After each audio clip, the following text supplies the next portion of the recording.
Hey folks, Sally Riggs here, psychologist, fellow long hauler and your long COVID coach.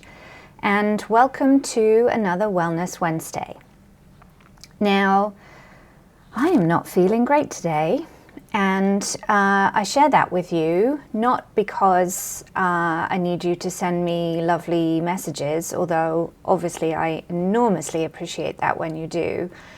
But because I wanted to share a little bit about how normal it is in the process of recovery from long COVID to have both symptomatic and mood low days, and what it is that we can do in those moments and how complicated it is.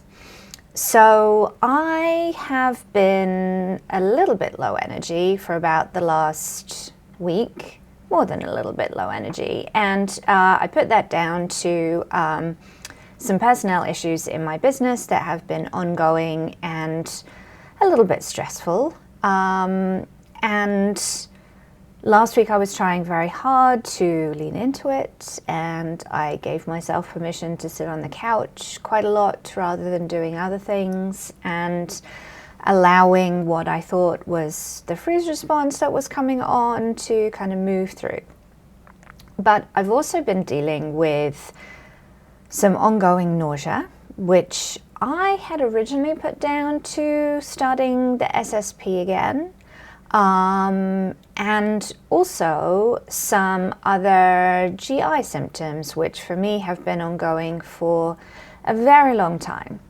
And what I had been noticing in the last week, 10 days, is also, for those of you who monitor your heart rate with a Garmin, you will be familiar with the stress algorithm and how orange bars illustrate stress and blue bars illustrate lovely rest.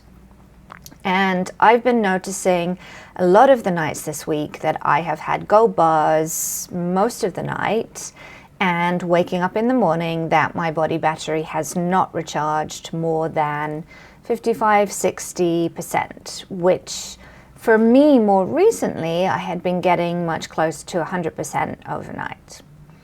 So the first thing here to be mindful of is that we are all very good at paying attention to symptoms, paying attention to data, tracking things, and sometimes this can be our worst enemy. That when we see these trends, what's happening? Why? What is this? What did I not do?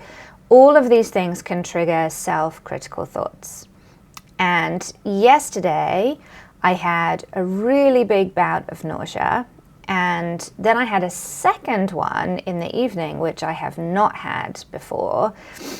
And I fell into feeling very down, very defeated, and I noticed a lot of self-critical thoughts being triggered.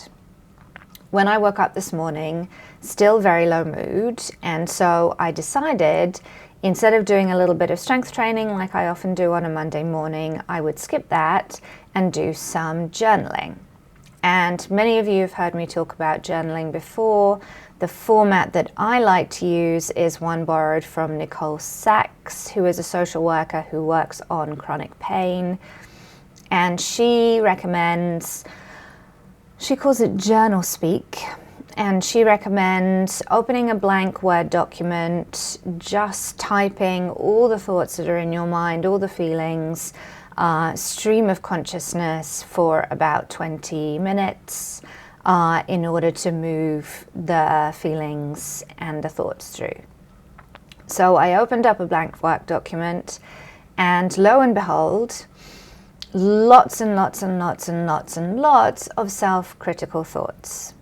Why can't I do this? What's wrong with me? What did I get wrong? What did I miss? But I'm supposed to be doing this. The word "but I'm supposed to" came up a lot. I should be doing this. I should have done that. I should have done the other. And it's very easy with this mind-body stuff, right? We are shifting the locus of control onto us a little bit. We are saying, yes, this is a biological illness, and there's a mind-body component, link, element. I am not willing to just sit here and passively wait for somebody to invent a miracle pill. I'm going to take an active role in my own recovery. And one of the pitfalls that can then pull us into, especially if we're very driven and motivated, is it's all my fault. What am I doing wrong? I missed this, I missed that, I missed the other. This person is doing this person says I should be doing that. This person says.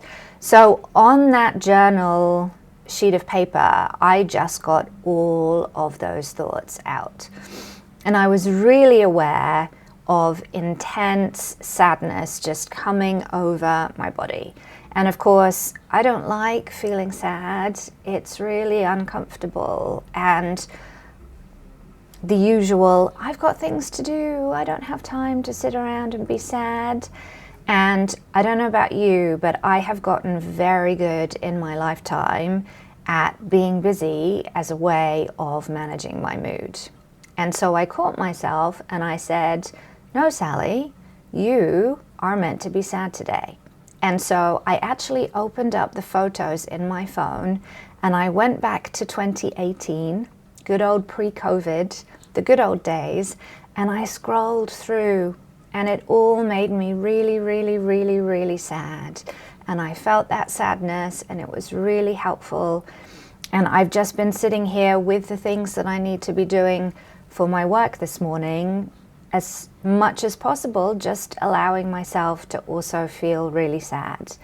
And I think this is part of the process for all of us, that the more better we get, the more this stuff comes up.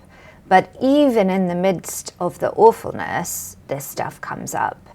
And so leaning into our feelings, allowing ourselves to feel, allowing the feelings to shift, and allowing ourselves to journal out all of the self-criticism and the anger and all of those things that are there on a daily basis is really, really crucial, that we don't keep it in our bodies and contribute to the symptoms. Now, more than likely what is happening is the ongoing gut stuff, which causes inflammation, is interacting with the ongoing brain inflammation that we all have, and it's bouncing up and down. And of course that is gonna trigger depression and sadness for anybody. And of course that is also gonna trigger self-critical thoughts, and the self-critical thoughts may come first, the sadness may come first. I actually had to cancel hanging out with a friend for coffee yesterday, and that definitely contributed to the thought I was doing better, I'm not doing better, why, it's my fault. And the secret is, it's not your fault. This is a natural part of the process. You are doing the best that you can. Look what you have done. Look how hard you have worked. Look at what you have gotten your body to from that awful place that you were in before.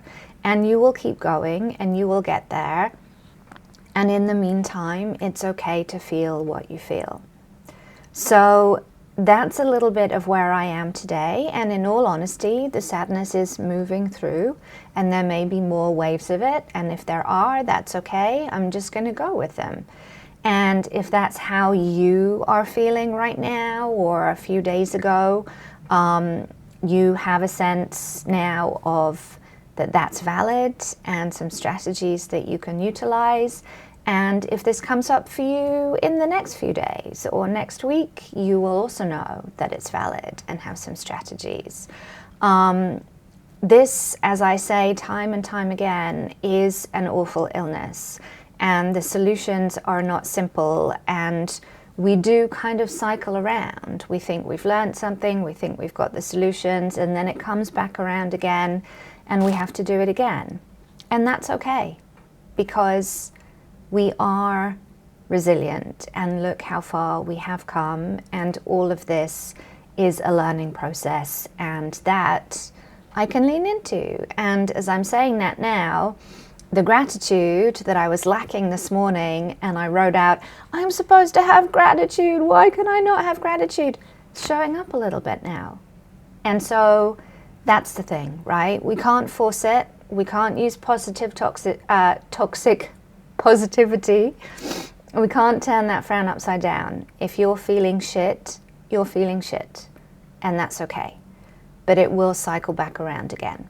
So hang in there. I hope this has been useful. I hope you have a tolerable week. The usual links are below as always, and I look forward to seeing you at a workshop, in the Facebook group, on a call, or at another Wellness Wednesday. Take care until then.